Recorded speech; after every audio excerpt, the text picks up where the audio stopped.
everyone. Welcome to a galaxy far, far away for an escape pod powered by the way we nerd. I am Daniel Villalobos, and with me, as always, is Kyle Bound, Russell Fung, Joshua Potter, and a very special guest star, Joshua Moorhead, one of the original. I'm just a scruffy-looking nerf herder. Yes, That's all yes. I am. But Yes. It's good to be here. It's great to have you here. It's great to have you here. And what's awesome is you and Russell are meeting for the first time. Well, kind of, not in person, but hopefully we do that soon when we all go see, Star Wars episode, whatever. It won't be episode next. What's the next Star Wars movie coming out? Russell and I are actually a dyad in the Force. It happens, I don't think you guys knew this, but sometimes, if I sneeze, it gets on his shirt, or, there's some weird sexual tension, but it could just be, a sibling kind of tension. I don't know. Nobody really knows, but it's a dyad in the Force. Josh, you're only allowed to have sexual tension with me on this show, dude. Don't you remember that? It was in your contract. Yeah. Right? I think at this point it's becoming a triad. I think you guys don't understand the reason. See, Josh didn't really want to do the show. He actually is contractually obligated to do at least 2 or 3 more, before he can walk away from us forever. But no, really, we're like a Force daisy chain. The Force, we're just it's a Force human centipede. Force daisy is really what it is. Oh, okay, all right. One's midi-chlorians passing into the next. Speaking of midi-chlorians. So the reason we're here to get together is we're here to talk about the Mandalorians episodes 203 and 204. I do not remember the titles. I know. Well, actually, one of the titles is the Heiress. That was the previous episode. I believe it's the Heiress and the Siege. The Siege. I knew Potter would know. So the Siege. Okay, so we'll just start from the first one because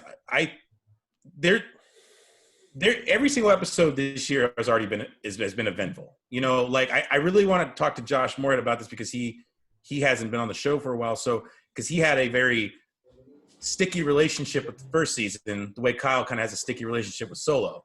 So it's actually, I think Kyle's is stickier, but still, but I think this season has been incredibly strong. And before we get into 203, I want to hear Josh, since, we've all talked about season 1 of Mando, just give us a little quick rundown on how you felt about season 1. Cause you had something. Yeah. The way you said it. Go ahead. Well, I don't remember how I said it before, but if off the cuff, it was really jarring because it had some really good episodes, and then it had at least 2 of the worst episodes of television I feel like I've seen in 5 years. Which 2 were those? And we won't get into them, but I just want to hear. I don't remember specifically. Please don't tell me the prison one, because everybody seems to hate the prison one with Bill Burr. No, that one was more okay. One of them was definitely the Tatooine one. Okay. Yeah, Bobby Cannavale's son sucks. Yeah, that was. I'm sorry, I shouldn't say that. Something that's been. It's only good for the last shot, basically. Well, I still. I think it was the last shot. Overall, I struggled with it because I wasn't ready for such a splashy show to just be no, we don't need stories or plots. We cool. It's just a bunch of Easter eggs and fights and. It was like the friends you were really excited to come visit, but then once they got there, they just laid on your couch and ate your cheese crackers, and you're like, "What are we doing?"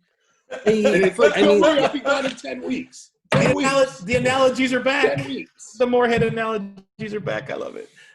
Just season 1 they weren't making a TV show. They were just making a bunch of scenes.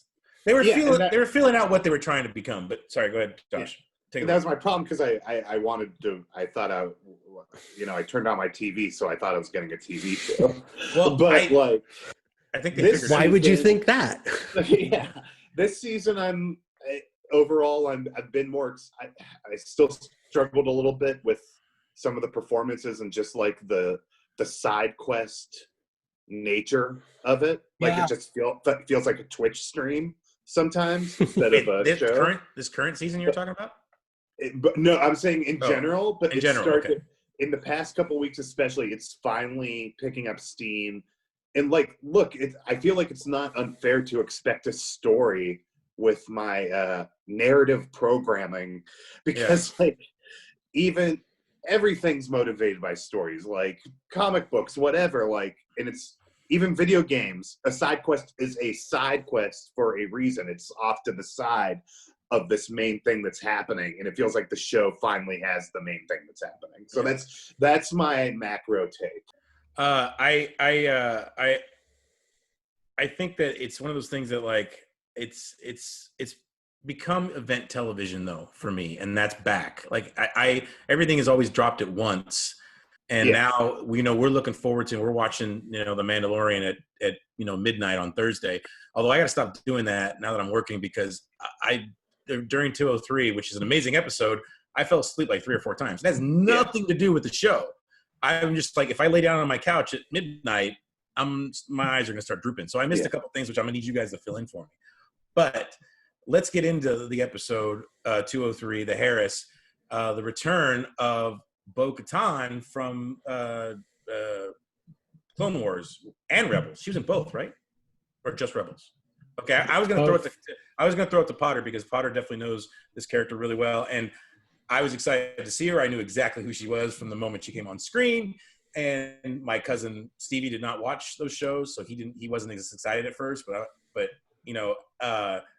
so excited to see who it was. And I'm gonna let Josh do the reveal on who it was, in case you guys out there. Spoilers, by the way. I should say that right now. Spoilers. If you have not watched 203 or 204, what the hell's wrong with you? 204 I can understand, but 203 has been out for over a week. Get on it. But Josh, who is Bo-Katan, and who got to play her in both the Clone Wars, Rebels, and now the Mandalorian? So the character herself, she is the sister of the Duchess Satine, who Once true love, who had a thing with Obi-Wan. Yep. Which is not completely confirmed, but basically confirmed. They had some kind of relationship. We don't know. They at least Force did it. Well, he totally did it. They full on did it. Yeah. So Jedis don't have to be chaste. They just can't have relationships. They can't have a She lit his lightsaber. She stroked the Wookiee. So yeah, the Duchess. She made the Kessel Run in somewhere around 2.5 parsecs. Are we done? He did the trench run. Nope. Now he is. A little bit more? Okay. Now he is. He's done. Go ahead, Josh. Bo-Katan. So yeah, quick history. Duchess was murdered during the Clone Wars by Darth Maul, right in front of Obi-Wan. The family member, the sister, Bo-Katan, was obviously upset about this, and her whole life has sought to reclaim Mandalore for the Mandalorians. Can I ask you a really quick? I'm sorry. Can I ask you a really quick, serious question? This isn't a yeah. How old was she when the Clone Wars stuff was happening? Because this has confused me. That is a good question. She's got to be young. I just read this. No, I just read this right now. I read recently. I want to hear what you say, Russell, but I read recently that she's in her late 40s, early 50s at this point. What were you going to say, Russell? Yes. I would say during Clone Wars, she was like 18 and 20. I would say she's approximately the same age Luke and Leia were when they started. She's probably the same age as Anakin and Padme. Okay, so she's probably at least in her mid 40s at the very youngest, and because it's been like 36, 37 years since the Clone Wars. No, it's been 25 years since Clone Wars. Approximately. Nah, dog. No, we're about 28, 29. It's about 19 years from Clone Wars to New Hope, 3 years from New Hope to Empire, about 1.5 years from Empire to Jedi, and this is about 6 years later. Jesus, that's a lot of math. But anyway, so maybe 30 years. Katie Sackhoff looks really good for whatever age. She's actually 40, and she still looks like she's in her late 20s. Like but the timeline does make sense. I'm sorry I threw us off here, Potter. I needed to check that. And I remember her being like a woman on Clone Wars, I thought. So she was young. She was young, but she was very confident, and she was very sure of herself. But I totally spoiled who the actor was. But go ahead, Josh. Go ahead, Potter. Finish it off. No, it's fine. So essentially, I mean, we don't know what happens between Rebels and now, but we can infer that she is essentially still trying to take Mandalore back, to get any Imperial remnants off of there, to take back property that's rightfully the Mandalorians, whether it's weapons or Beskar or whatever. basically reclaim their homeworld and reinstate a new Mandalore to rule their homeworld. And we got some of that. I mean, we saw how bad it got in season 7 of Clone Wars with the siege of Mandalore. Finally, we know that, or we can infer that the Empire took over right after that. So I'm sure she fled, and then she pops up again in Rebels to help out Sabine Wren and her clan to do what they do during Rebels. I don't want to spoil Rebels too much. Well, you finished Rebels, right, Russell? Yeah, I think everybody's watched. Okay, watched. good. Wait, Josh Moorhead, did you watch all? Yeah, I watched the last 4 episodes or something. Okay. Well, those are. I mean, those are the important ones for this conversation. Those are pretty good, yeah. And those last 4 of the friggin' Clone Wars, or 3, was it 3? Whatever. That Revenge of the Sith parallel story was amazing. Yeah. It was. So it is about 28 years from 28 years from from Revenge of the Sith to... So she's 45, 46, 47, somewhere in there. All right. That tracks. Yeah. That tracks. And, people do look good in Star Wars for their age, for the most part. Can I lay Obi-Wan shot his proton torpedo into her exhaust port. God damn it, Kyle. What are you saying, Josh? Okay, I'm sure this has been speculated all over, so I'm not saying anything novel, but because I'm kind of in a Mando bubble, I felt like I was, but Din Djarin is going to be the new leader of Mandalore by the end of this show. Yeah. I think so. I think so. Technically, it's Ahsoka. I think Bo-Katan will be leader. Well, she's turned it down numerous times. I'm pretty sure she turned it down again in Rebels. Pretty sure it'll be like a Game of Thrones thing where she briefly is, and then there's a threat, and she dies fighting the threat, and Din Djarin is standing there with her shattered Mandalore mask, and is "This is mine now," and teenage Yoda is "Yep," and then you fade out. Oh my God, teenage Yoda! If he's gonna be as funny as teenage Groot. Yeah, that's what Kyle compared to him earlier. I think I was on pod. So the big Mandalore mythology question right now, I think, is Sabine. Yeah. Well, here's the thing. Still around. Well, here's the thing. Josh Potter had a theory that they were eventually going to come in because they Sabine and who went off? Sabine and somebody, and what's oh my God, they had captain of their ship. Oh, Captain Rex. No. The girl, Twi'lek. Hera. Yeah. Yes, Hera. Jesus, I couldn't remember her name. They're off searching for Ezra, and that Rebels takes. But that's, I guess. I mean, how many years?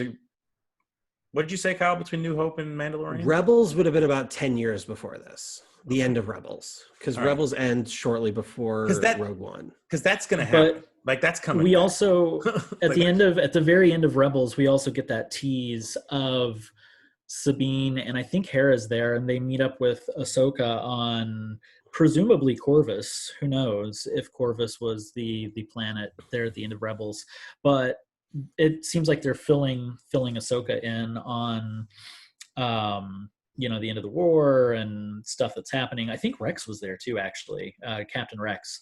I hope he's still running around. I mean, where do you have you might as well keep him around. He's gonna be in it. I think he's gonna play both parts in this show eventually. Even if it's not this season, he's gonna be both Rex and. Speaking of which, I got to show off my shirt, and I also want to show off Russell's shirt. Check this one out. Oh wow, Legends. Nice. And I can't wait to find out how he killed the Sarlacc, because I'm pretty sure that monster that was in the first episode was living in the Sarlacc pit that where Boba got out. Yeah. But anyway, Russell. Yeah. I want to hear from you because I want to remind me pretty much the plot of this episode, because I don't remember except for her coming back. That was all I remember. I don't even remember what the hell happened in the episode, to be honest with you. Give me a summary of what happened. A summary of what happened is Din Djarin crash lands on a planet to escort the passenger, and it's a Star Wars landing. It's another perfect landing. Yeah, that's right. With an aquatic AT-AT. Yeah. And there was a whole will he or won't he eat more eggs for the baby Yoda before we dropped him off. when Din Djarin lands the Razor Crest into the water, you see a Mon Calamari guy on the dock wearing a sweater, just looking like, shaking his head like, Crap, I missed that. See, I must have fallen asleep like 5 minutes into the show. I don't even remember that. Yeah, he's got like it's like a green version of the sweater that Chris Evans wore in Knives Out. It's a JC cable Penney sweater. Actually, it's a meme Well, right now. it's found, a like, cable. Oh, go ahead. Well, all I was going to say is it's a traditional Irish fisherman sweater. It's a cable knit sweater. It's called an Aran sweater. It's from a little group of islands near Ireland, or that's part of Ireland, and yeah, that's where it. But it's also a sweater you can buy from J.C. Penney right now, women's Yeah. for $19, because that's the meme that's going around. It's like, wait, That's when does a amazing. Mon Calamari get a J.C. Penney? Like that's, I want it. That's Yeah. hilarious. So, It's all right. just calamari opening penny. scene. That's the opening scene. It goes into titles, and then for the rest of the episode, for the summary, it's Din Djarin wants to go find someone who knows where there's a Jedi. And Yeah. so there's these squid heads who offer him a ride to go find. Do you know the name of those creatures? Because I was trying to figure out the name because I was like, I know these are a very famous Star Wars alien. The Quarren. They're called the Quarren? Okay. Wait, which creatures? The ones with the Yeah. squid, the squid face mouth. Oh yeah, those are Quarrens. Yeah. Yeah. So yeah, I mean, to summarize it real quick, like in the episode, he goes on a side quest.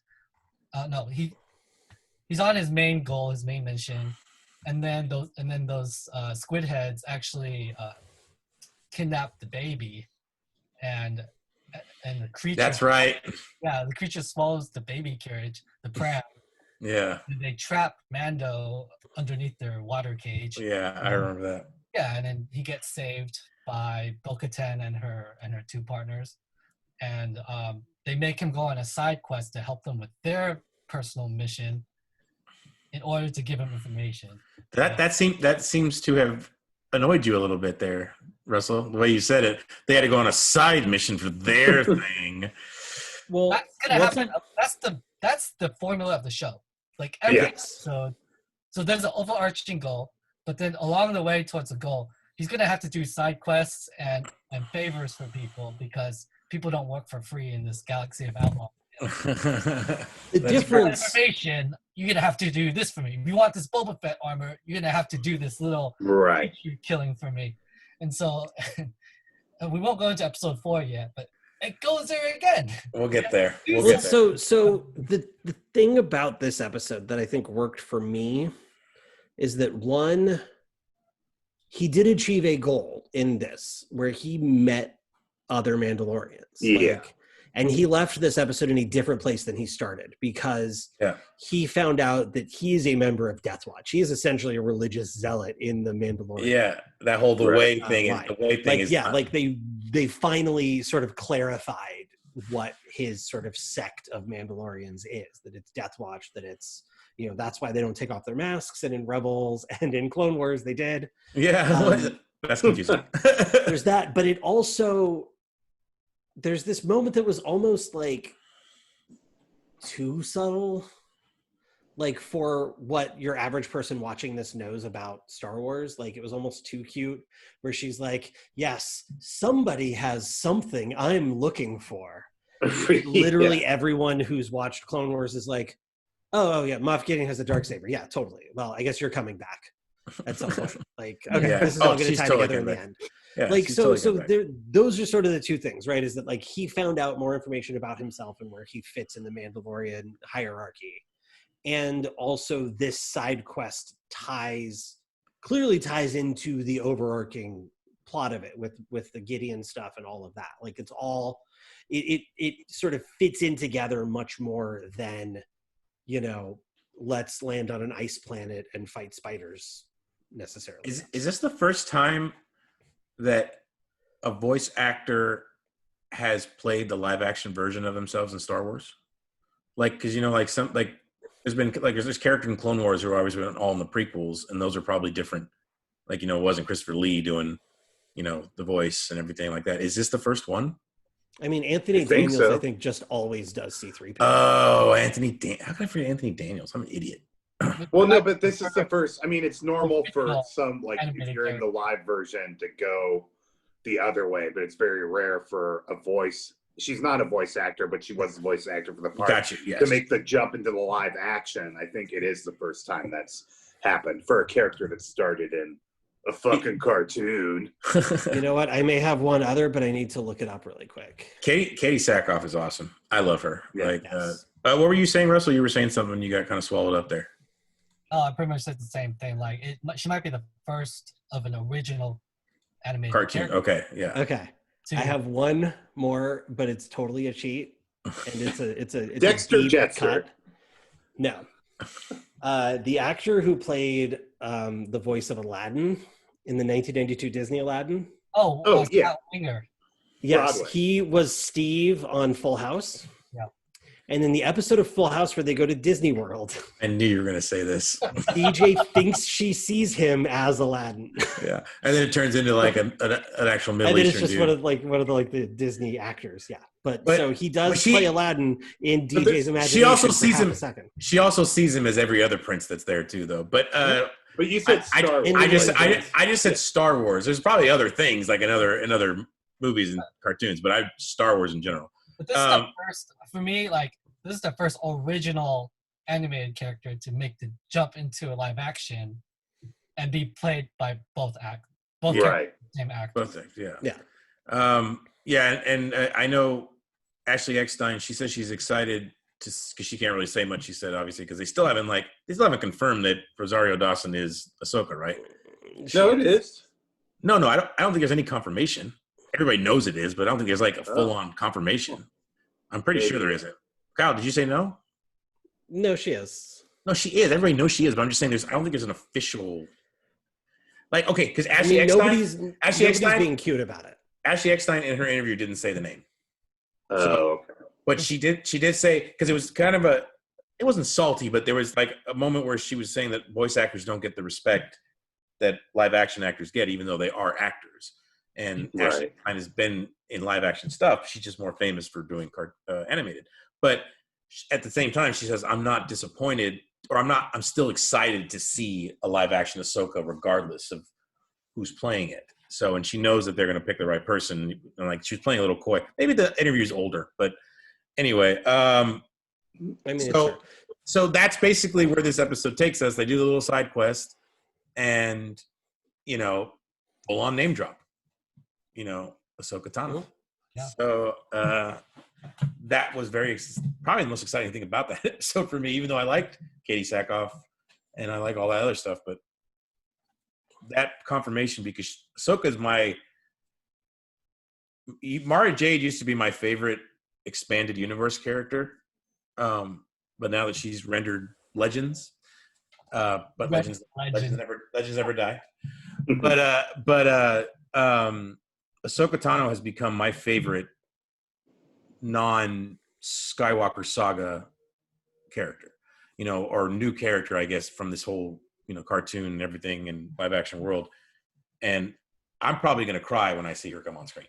Like Kevin Smith cry when he stepped on the Millennium Falcon. Like, Yeah. I've been waiting to see a live action Ahsoka Tano since the beginning. Since she's been saying Sky Guy. I liked her when she was a cute little girl that was kind of annoying because I knew she was going to grow. And her growth has been fantastic from Clone Wars, the beginning, to the middle, to when she walks away from Jedi Order, to Rebels, to being the Fulcrum, and now not even a Jedi. She's not a Jedi. Like, that's the thing. Like, they say, you need to go find a Jedi, but she's probably going to correct him right away. I'm not a Jedi. So, and this is kind of what we've been waiting for. Like, hey, Force users that aren't Jedis or Sith. So, anyway, that's all I have to say about this episode. I don't know. Are we ready to move on to 204? So, I guess not. no. So the interesting thing about this season that's made it sort of, I think, that's helped it is the casting. Like in this episode, Yes. we have Katie Sackhoff, we have Titus Welliver. Outside of one casting, which we mentioned every episode. Yes, but that was last season. Yes, but we still That's mentioned sort of- him every time. We mentioned him last Yes, week. but I think that's sort of a big beyond figuring out that they're making a TV show and what that means as far as like an episode and what that is. Filling these sort of like one-off roles with like a Titus Welliver or a Timothy Oliphant in the first episode. You know, filling some of these roles with like really fucking good actors who like not just could but like have led their own shows, their own movies. Like, and they're A-list. Yeah, they're A-list actors. These are A-list people. These are like people who can basically, I mean, they can't do whatever they want because no actor can, but like these are people signing up to like come, like Titus Welliver is signing up to come in and just play like a stoic Imperial officer who kills himself by the end of the first episode he's in. Right. You know, and that really just sort of like lends a little more, you know, like weight to some of this. Yeah. It helps with the tone. Yeah. Because a lot of the performances last year were just like everybody was in a different show. It was crazy. And 204, I think this leads us right into it because 204 had a massive amount of guest stars. Let's say one more thing about 203. Oh, all right. And it looks like Damn it, Kyle, you gave us the best. You guys gave us the best segue. Okay, go. Well, it's Kyle, then Josh. So this is actually a reverse segue into 4, but I'll let Potter go after I do, before we segue.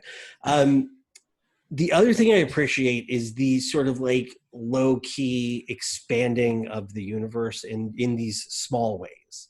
You know, you get the, as was referenced earlier, the construction AT-AT that's, you know, sort of like the crane lifting the ship out of the water.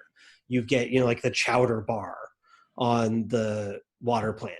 You know, you get chowder. The little baby tadpole. You get, you know, Titus Welliver biting down on, like, we now know what the Star Wars equivalent of a cyanide tablet is. Yeah. Right. You know, like it's, I appreciate sort of the small ways. I mean, and that goes back even to like season 1 with like, when he's offering, you know, when Greef Karga's offering him different kinds of money, you know, we didn't know there was calamari flan. Yeah. You know, that was the calamari money. It makes sense. It makes sense that every planetary systems would have their own currency, just like countries. Yeah. Yeah. So I appreciate sort of, even when it doesn't sort of hit the big stuff necessarily all the time, or, you know, it makes no sense how the bounty tracking fobs work. Like, I will just never understand what that's supposed to be, or how you don't just find anybody you want to anywhere in the galaxy. Like right away, yeah. Like, it's like a Marauder. Make sense. It's like the Marauders. It's like the Marauders map, but like but like a galaxy wide. Yeah. So, you know, here he is. But like, other than the tracking fobs, the way they've sort of logically and sort of slowly built out this universe has been really cool to watch. All right, Joshua Potter, what were you waving your hands? What did you want to say about 2? Just a fun fact about who is now my favorite expanded universe Mandalorian character. That's scrappy and annoyed and just can't handle it. Mon Calamari on the dock. It's fantastic, and the fun fact is he is played by Frank Ippolito, who is the head and owner of Thingery, and they're a prop house and costume house, a smaller one. He's worked on a ton of other stuff before. He's worked on the Orville. He's really good friends with Ivy, actually. So I've met him. He's a really cool guy. Ivy is a costumer that worked with all of us except for Russell on Pretty Little Liars. Yeah. So he built and painted all of the Mon Cal for the episode, and he got to play that dock worker. So he's the guy in the suit. That's really cool. Additional fun fact, Janina Gavankar, who is Iden Versio in Battlefront 2. Shiva Kamini! She operated the nostrils on that mask. Yeah. So I heard about that. She just got a call randomly, like, "Hey, do you want to come like work the nostrils on a?" Hell yeah, I do. Yeah, she's really good friends with Norman. Random. She's really good friends with Norman Buckley. Nice. Pretty Little Liars, like probably our best director, one of at least. So yeah, I think that's really cool that he got a chance. Frank got a chance to do that. He then called Janina, who is already Star Wars, a Star Wars character. So it'd be pretty cool if we saw her pop up at some point. Wait. Yeah, I was about to say. Right for it. I was about to say. So when does Battlefront 2 take place? Which is the game? That's right after Endor, because it's part of Operation Cinder, yeah. where Palpatine has enacted his Cinder plan to burn everything down and start over. Yeah. That sounds familiar. That's not happening anytime soon, is it? Oh wait, 6 years later, we're not getting political.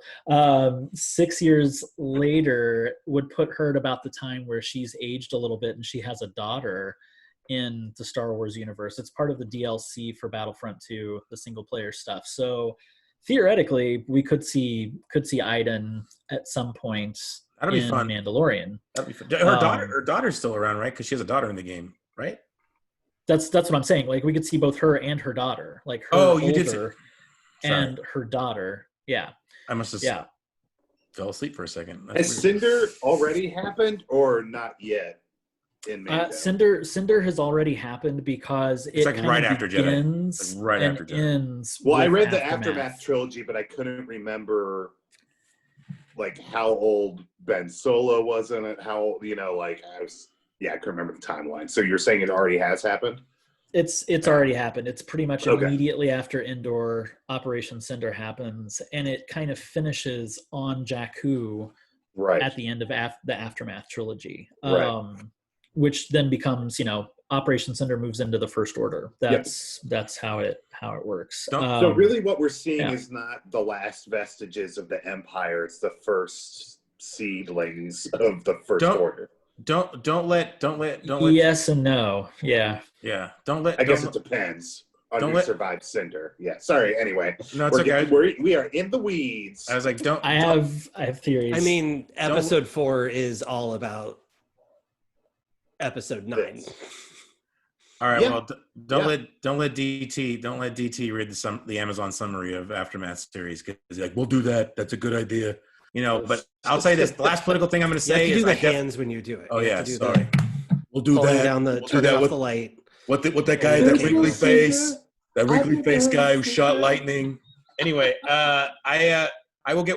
What last political thing I will say is I do want to get a red hat that says we just did. I really want that hat. But anyway, so all right. Well, I think we should move right into 204 then. 204 is called what'd you say again? Part of the Siege, right? The Siege. Yeah. So why don't you explain what the summary is of this episode? Because holy crap, a lot of things happened. They did and they didn't. I don't know. I thought my eyes are popping. Oh my god, they didn't. Oh my god, Kyle. I don't mean that in a bad way. I just mean it's a pretty simple setup as far as after our previous episode, Mando needs to patch up more than what our crusty dock worker, who we were never told was a mechanic. He never said he was a mechanic. He just agreed to fix the ship, which I think is funny. So he decides to go back to Navarro to repair the Razor Crest. Lands, hooks up with Greef, Karga, and why can't I think of her name right now? Cara Dune. Cara Dune, yeah, jeez, yep. My brain just went. Anti-masker Cara Dune. Yes, yeah. We'll catch her wearing a Stormtrooper helmet. But quickly he's pulled into Russell's favorite side quest situation here, which is fine, I think, in this episode, because he's literally there just to get the ship repaired so he can go on his way to Corvus. There's some great little child stuff that happens. Dude, I love the cookies. Like that whole secret thing. Almost everything he did in this episode, I'm not gonna say redeemed him for eating babies, but it brought back the cuteness. It brought he was when he was in the shit going. I think it was the best child episode. Mm-hmm. Well, my girlfriend texted me. She's like, I don't want to spoil it because I don't know if you've seen it yet, but I wanted to. Or actually, she called me. She's like, I just want to tell you, I love Baby Yoda more than ever now.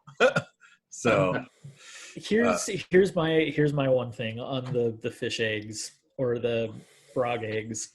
He's a baby. He's hungry. He doesn't know. He's just seeing oh, this is food and I like eggs. So people getting all mad about it and all like, oh my God, he eats babies.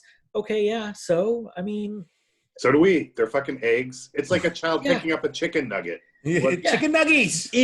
If like chickens could talk, create art, and travel through space. I knew Yeah, Kyle. but he don't know that. He don't know that. A child doesn't. That's true. That's okay. Look. Actually, It's that more brings up- Mando's fault Hold than on. Baby Yoda's. Totally. Actually, that brings up a perfect. And I want to hear because I think I was talking about. I don't know if it was Russell I was talking about, but Russell, how old is the baby? Like he's 50 years old, right? But where's he at in his growth? Like where is he at? Like, is he like a year old, 2 years old, 6 months? Like where are we at here? Like his mental and emotional state, basically. Where's he at? His mental and emotional state is still of a baby, but his 50 years has garnered him like wisdom with the Force that he can't articulate because he doesn't know how to talk. He hasn't like exercised. He can walk. Yeah. I feel like the 50 years, like the priority in his development is towards the Force and not towards like intellect. He hasn't been in captivity for 50 years, has he? We don't know what he's doing. I think so. Really? Okay. I think he's just. Is he old enough to be a Yoda clone? I have a theory. He's the same age. We'll get to it. Theoretically, he's the same age as Anakin. So. Oh, okay. Well, I Anakin guess it is is. 50 years old. That's kind of like what's her name? Bo-Katan. She's kind of of similar age range generation of Anakin and Padme. Oh, okay. All right. And the child would be in the same age range as those characters. I think there's a very easy answer. He's in his terrible twos. That's what I was gonna say. He's a 2-year-old. That is definitely a that is 2-year-old. perfect. Like That's what a 2-year-old would do. Don't do that. Because he doesn't even understand the Force. It's just it's like learning you can kick. You're like, oh, I can do this thing. So when he's emotionally heightened or whatever, he can kind of pull it out of his ass, or when he's hungry. But he has no idea what it is. To him, it's I breathe, I shit, I can make things hover. Like it's just part of his existence, but he doesn't. He's It's a terrible instinct. dude. Do you think he just figured it out? Right, like when we first saw him do it on the Mando, like that was like the first time, or did they know he didn't feel like the first time? Okay, so like these things that are studying him, or this guy that's studying him probably knows he's got some kind of Force. Well, they say M. Oh no, he says, yeah. I mean, it's, he does. They go full into. Yeah. I mean, like, look, we can beat around the bush all we want. Wait a minute. Are we not gonna hear a George thing if we're gonna mention midichlorians, and we're not gonna hear George? Well, let's get into the mythology they started. So let's stop beating around the bush. They kidnapped Baby Yoda so that they could harvest his midichlorians so that they could create viable clones for Palpatine. Yep. It's what we thought it was. Like, it was just confirmation of, I think, everything everyone's been thinking since. Oh, he kidnapped the child and they're taking his blood. Yeah, that's true. We did talk about that like pretty early. And was that like the malformed clone, like the massive one that they were looking at? Didn't you get kind of Snoke-ish vibes? Yes, 100%. Definitely. Okay. Yeah. Are we talking about Rise of Skywalker, or are we talking about what in the? No, in this episode, they had the clone. They had the vats with the deformed semi-Snokes. Oh my god, I totally forgot about that. I think I just watched over that. I think was I not paying attention? Wow, it's easy to miss stuff in the show. This episode especially.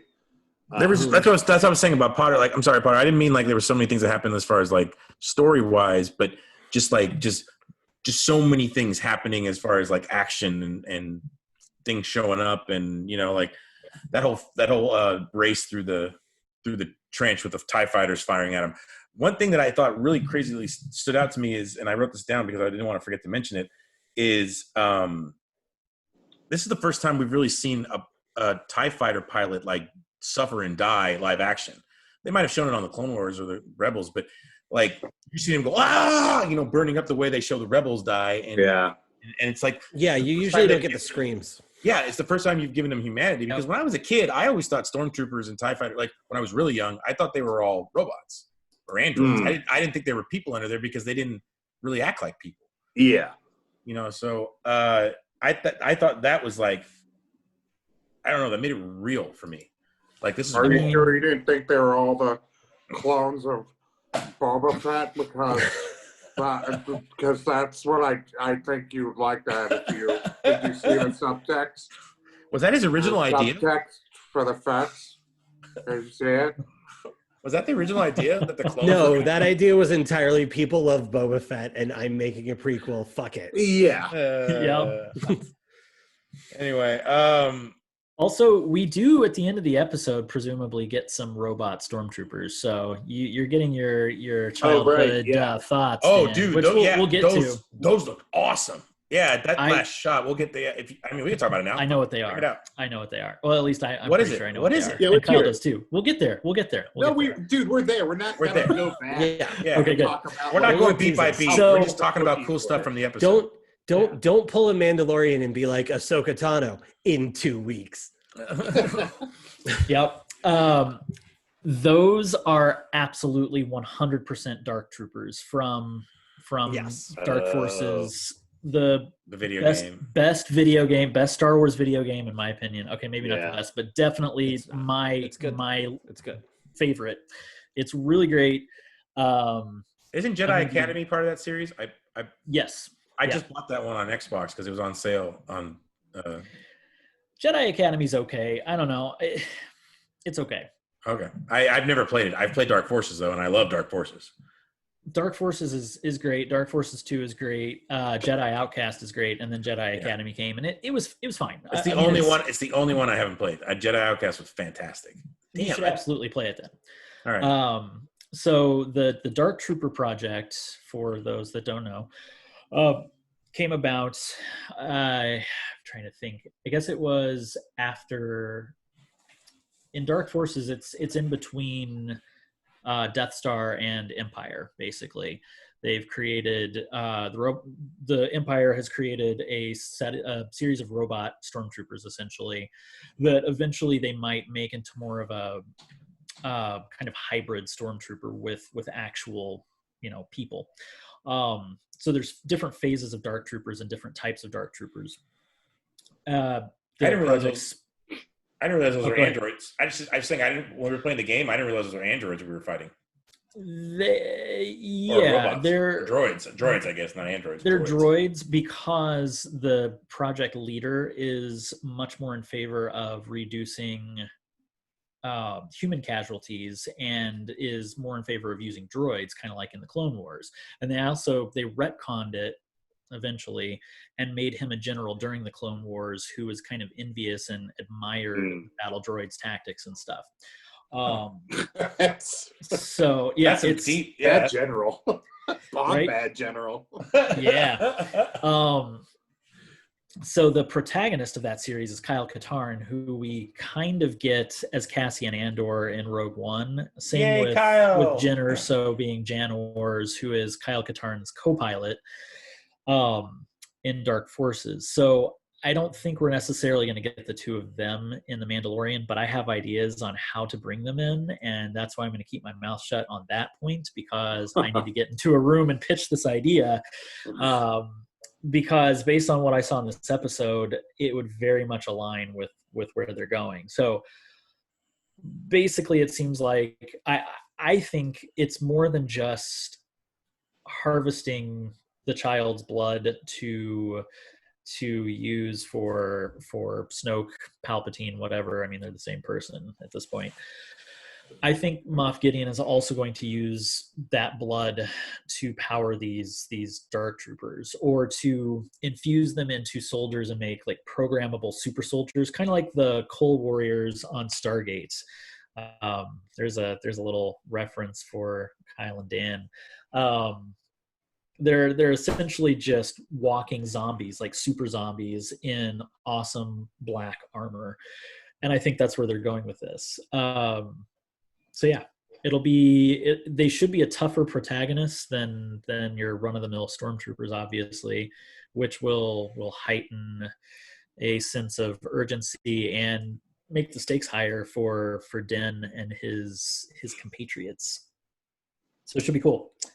Awesome. Well, I want to ask some.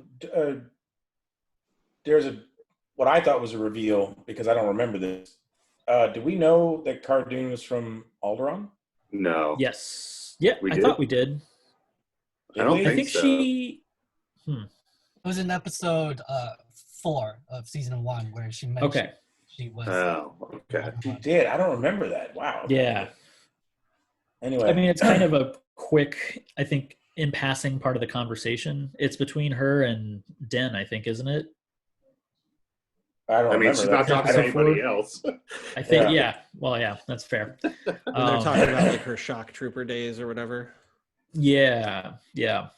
Interesting. Yeah, I didn't remember that. So I'm glad Well, I didn't definitely because it didn't felt- carry the emotional weight of the announcement this time. No, because this time, yeah, that did you lose anybody? I lost everybody. Right. and who is that actor who's playing the I think I asked you guys last week that X-Wing pilot because I like that guy. What else has he been in? Like I like him. Inconvenience. Yeah. Mm-hmm. What is it? Tim's Convenience. Okay. Oh, okay. I'll look that up. All right, cool. All right. I like that guy a lot. But so yeah, anyway, like on that sorry. Go ahead. that moment, I think that's when I really like. I already liked the episode a lot. But it's finally doing things that I was hungry for, story wise, and just theme wise, and whatever. From the get go, when I don't need like tying into the huge mythology. I don't need to find out that Din Djarin also built C-3PO. Like, I don't need it to get that much smaller, but I do like feeding us some world building, the show's own mythology that you can also extrapolate, where the X-Wing pilot is like, look, like, and it felt so apt to our current moment. He's like, the established worlds feel like everything's fine, the cities. Mm-hmm. But out here, like a darkness is growing. And if we don't address it, it's going to bite us in the ass. What if you And I like hearing that, not just because it's a nice thematic, tonal character, all the things that should matter, but you can also go, oh, this is how it's filling in those sequel trilogy gaps that the sequel trilogy should have filled in itself. But it's nice to be getting some of it. What if he built what was that guy's name? Dio, the J.J. Abrams robot. Yeah. I left something. No, thank you. somewhere. No, thank you. No, thank you. See, I left that open for you guys. You're supposed to say no, thank you Yeah. for that storyline. Yeah, Kyle. I saw Rise of Skywalker once. Only once. You know what? By the way, speaking of like, we were talking about 4K releases earlier. I think it was the other pod, and Josh mentioned how we bought it on every version. We bought it on VHS, Blu-ray, DVD. I almost pulled the trigger the other day. They have the Skywalker Saga box set, 4K box set, and I already have all the sequel trilogies in 4K. But actually, I don't have Force Awakens, but I just want it for the original trilogy and even the prequels, because the prequels are going to look magnificent. I mean, they're gorgeous in 4K, but they're also in 4K on Disney Plus. Yeah, but there's something. So also throw back to our there's something better. compression, and I know. But here's the thing: there's something better. Disc is They're still better. clones. This- They're not the real this- thing. They're clones. Disc is still better. Disc still looks and sounds crisper to me than streaming. But anyway, that's also probably why I have the most expensive wire coming out of my Xbox instead of the TV. So I don't know what it's called. But anyway, so Russell, what did you think of 204? I thought 204 reminded me of what Kyle and then now Josh Moorhead was saying about the entire series. It just reminded me of that because that's the first time I ever felt what they felt. I felt like this episode, while nice, it was like fillery. It was a pit stop on the way to see Ahsoka Tano. Yeah. Maybe that's what was annoying about it, because like I knew we weren't going to see. I suspected we weren't going to see Ahsoka for the next episode because that would be too soon. That would be giving us too much. Yeah. But so I expected him to go on a detour and a side quest, and when it actually happened, I was like not invested in what he was doing. Yeah, I know. I want Ahsoka so bad, dude. I was waiting for her to just at least show up, like or just see a hooded figure or something. But I liked Cara Dune, but then like because I've been seeing the actress's tweets and stuff, it like kind of threw me off. Like I have to ignore it. I knew they were trying to cancel her, but I was just like, I don't want to look into it. And then the Horatio Sands character coming back was great. Hey, I'm so glad you mentioned him because I love Horatio Sands. He's so good. I hated the way Greef Karga was treating him. Like, he just putting him down all the time and like making him do shit he doesn't want to do. And then his he did embezzle money from him. Okay, all right, yeah. I would someone like that too. Kind of deserves that. That's pretty funny. Anyway, I was gonna say, yes, he was. I was gonna mention because you say about that how like we were prepared. Hopefully, we all knew that Ahsoka Tano wasn't coming this episode, even though we all wanted it. We knew they were gonna wait at least one more. I want us to know: were you guys old enough to remember South Park when it first aired, like the first 2 seasons when they were on Comedy Central? Okay. Do you remember the time when they did the whole "Who is Eric Cartman's father?" and they said next week, and they did what they did was a very special episode of Terrence and Phillip, and the whole episode was a Terrence and Phillip, and then it said, "Come back in 4 weeks to find out who Eric Cartman's father is." And it's like the biggest, like hilarious, biggest fuck you to their own fans ever, but it was brilliant, like absolutely brilliant. And ever since then, because I can't think of a show before that has ever done that. Ever since then, I knew TV shows were going to do that, where they were going to keep teasing something big but not give it to us until much later. Because back when there were 22 episode seasons, you couldn't just move the story that much next episode. You had to put it you had to build to it. Catch out the 22. Yeah. So. But you don't have to pad out 8 or 10, and they're just not. I feel like I'm more satisfied now because they're just getting a little defter at it. Because it's not like every show ever isn't just a series of quests filling time until you can complete your, actual plot or whatever. But they've just been pretty ham-fisted about how they're writing it and depicting it. Yeah. Like that's all Game of Thrones was. That's all Lost was. It's like ping-ponging across the island. But it always felt like diegetic and motivated and organic or whatever other highfalutin word you want to throw at it. You also felt like, and this is to me, so I liked this episode, I will say. Same. I really enjoyed it. I thought like the scenes, what it was, just taken as an episode in and of itself, I thought it was good. As far as the side quest episode goes, it was really good. Yes. Yeah. That was a good side quest episode.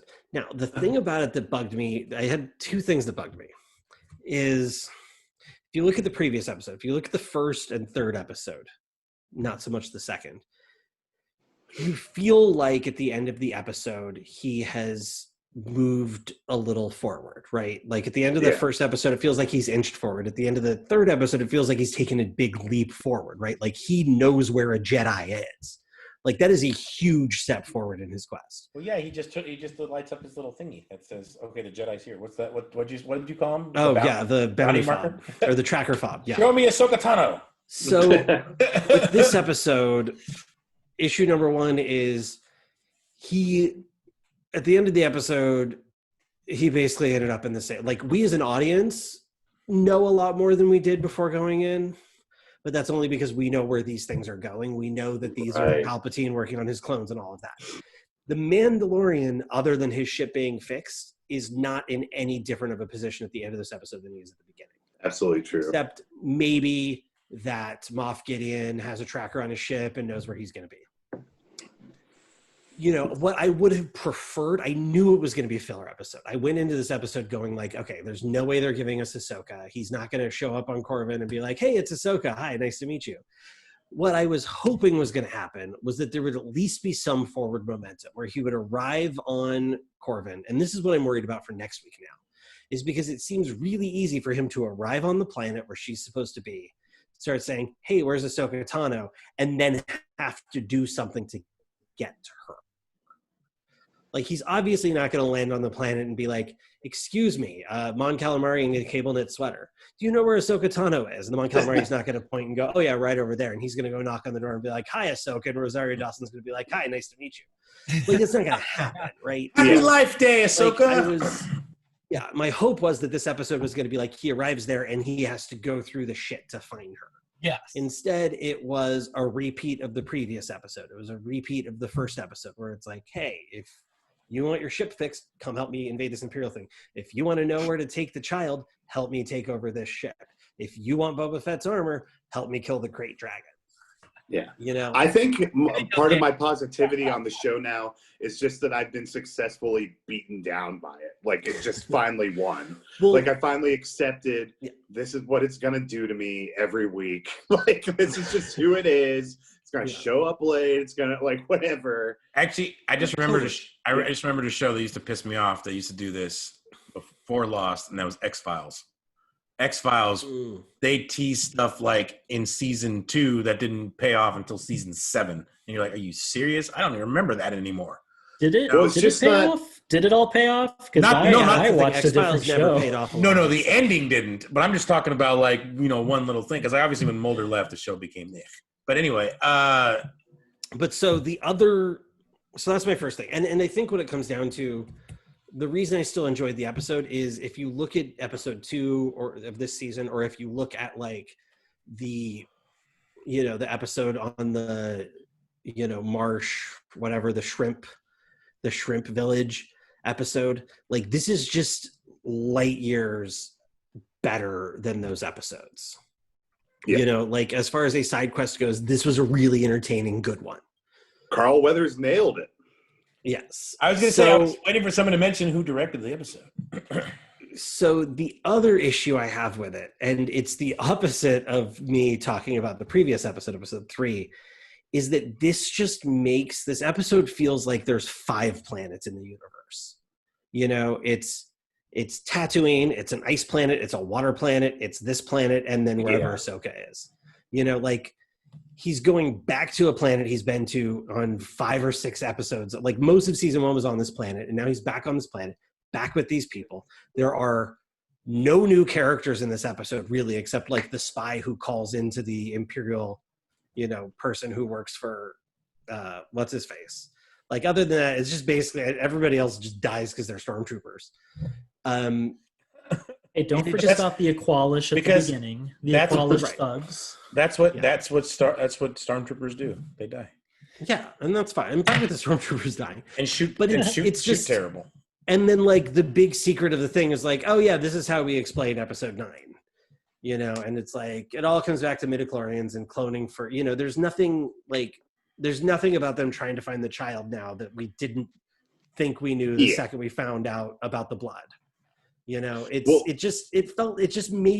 made things feel for that episode specifically like the world was about this big.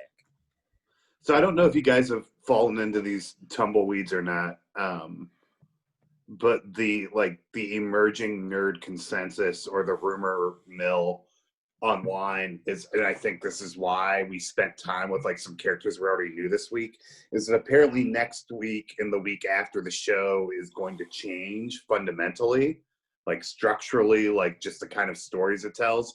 And part of that allegedly is starting to expand more into a Game of Thrones style story space where one week you might be on this side of the world with these characters and the next week you're with so and so, and you just keep bouncing around.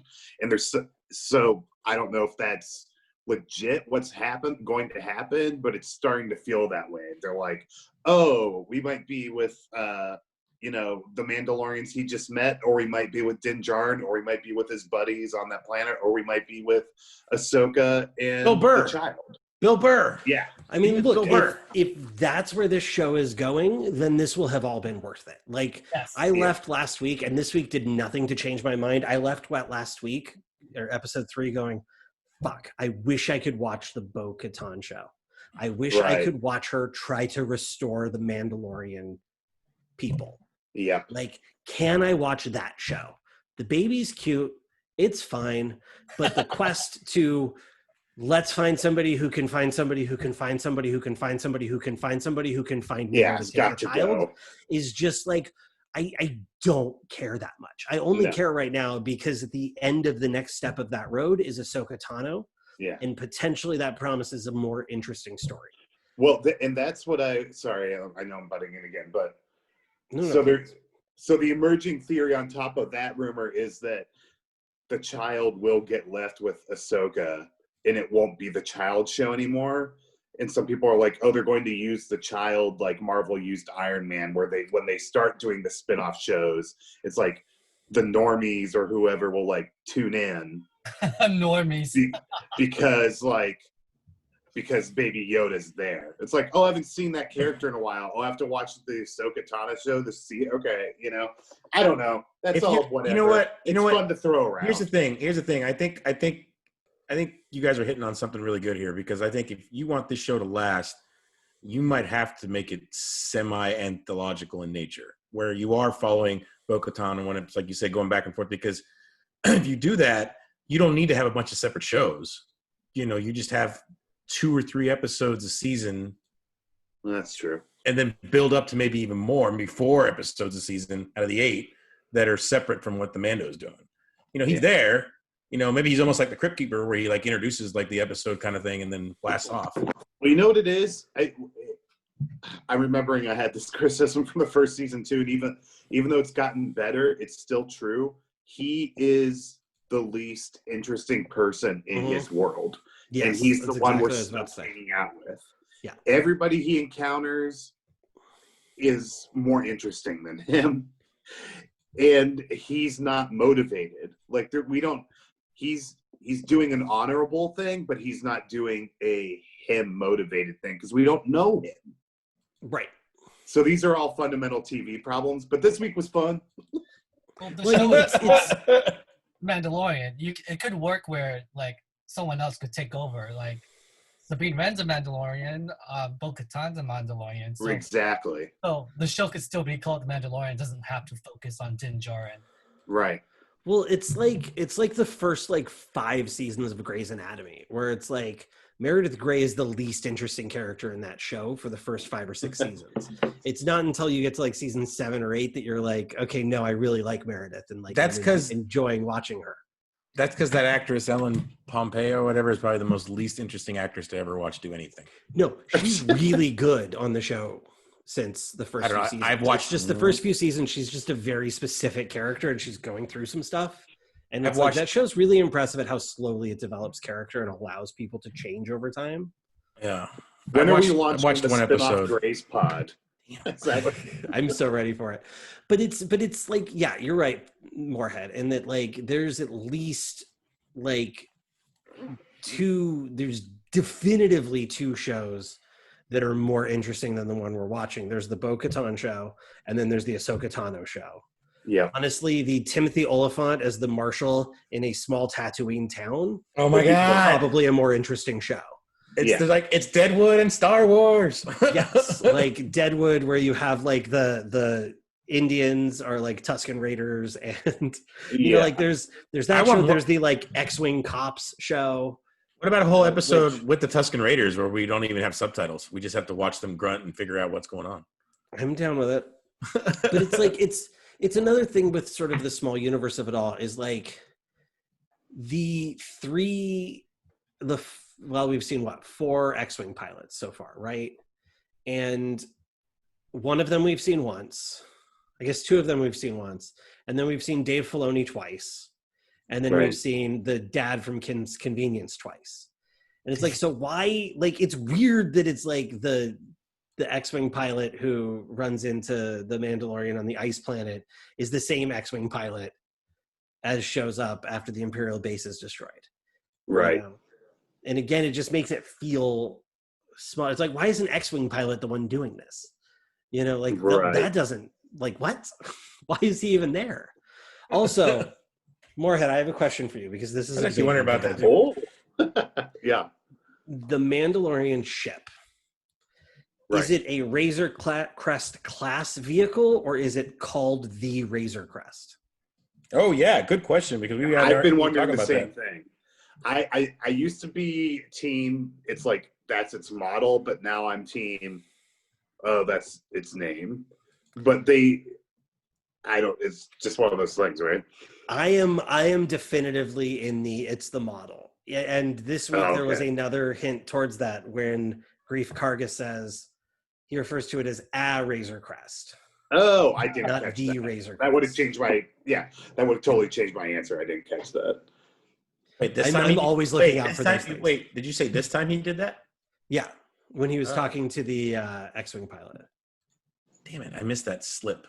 Well, not slip, I just missed that subtle difference. Yeah. Because I heard him say it, but I didn't even think about it. He didn't have the on it. Anyway. I think we should be about wrapping it up here. Anybody got any final thoughts? Did we miss anything? I really hope next week it's not 42 minutes of episode and 30 seconds of, oh, look, it's Ahsoka Tano. We're getting Ahsoka. We're getting lightsaber battles. We're getting Ahsoka. Or at least lightsaber action. I wouldn't say battles. Although I would hope she's going to fight Homeboy with the dark saber. Idiot. Yeah, I can't think of his name all of a sudden. Giancarlo Esposito. I mean, technically, she's the rightful owner of the Darksaber. Ahsoka? Right. Or the ruler of Mandalore, because she defeated Maul. Defeated Darth Maul. Yep. Jesus. Let's try to tear down my cat's trying to tear down my Christmas lights.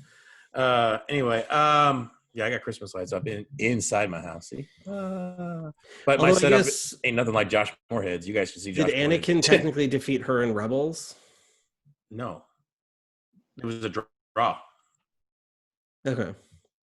No. But, that was one of the most powerful moments in Star Wars was seeing when she saw Anakin's eye behind the mask. And for a moment, he was Anakin.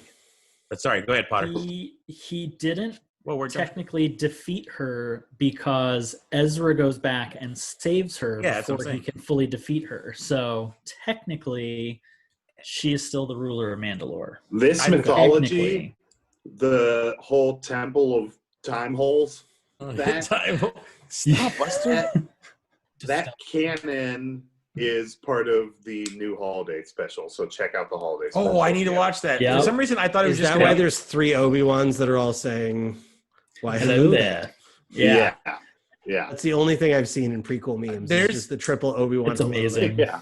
So when I go to work and I drive home, there's a giant, those giant billboards on Sunset. With just the Lego hand. Yes, it's just a Lego hand that On says Sunset? to Luke from your father with a little. Oh hoof. yeah. It's like really awesome, and it's just like only in LA do we, and maybe New York, you have those gigantic building Oh yeah. boards, and it was like there's so many on Sunset, but that one made me laugh so hard when I first saw it. And I was like, yes, I want to see this so bad. But anyway, wait, you guys, somebody saw that already, right? You guys, it's already out. Yeah, I right? watched it. All right. Yeah, I've watched it. How about you, Russell? Yep. Russell, have you seen it? No, I haven't. I do plan to watch it because I had a lot of stuff to do this week. So, It's It's fun. man, Russell Fung. Well, we're all getting locked down. Thanks, Gavin Newsom said Curfewed. Yeah, Curfewed. curfewed. It's not even locked down. It's like 10 p.m. to 5 a.m. Who the hell wants to be out besides stupid teenagers at 10 p.m.? But anyway, they're going to go out anyway. Hopefully they all get arrested. No, sorry, I don't mean that. Anyway, so I think that's it. That'll do it for now. It's been awesome having Mr. Moorhead on the last couple pods, and hopefully Good seeing you guys. he makes this more of you don't have to do it every time, but a little more regular thing. A little more pop-ins. Maybe he'll become like Fonzie. Like Fonzie was in a couple episodes of Happy Days. Hey. The main focus of the show. No, not Potsy. Yeah, you can be Potsy. You'd be more Ralph. I'll be Al behind the grill. Al, he was so nervous. Anyway, so yeah, all right. So I am Dan Villalobos. With me as always is Kyle Bound, Russell Fung, Joshua Potter, and special guest star Joshua George Lucas Turkey Neck Moorhead. Actually, Josh, you're way better looking. That Way wasn't a better. good one. Yeah. And you don't have the turkey neck. George literally has. Anyway. Yeah. We'll see you next time in a galaxy far, far away. This has been Escape Pod powered by the way we nerd.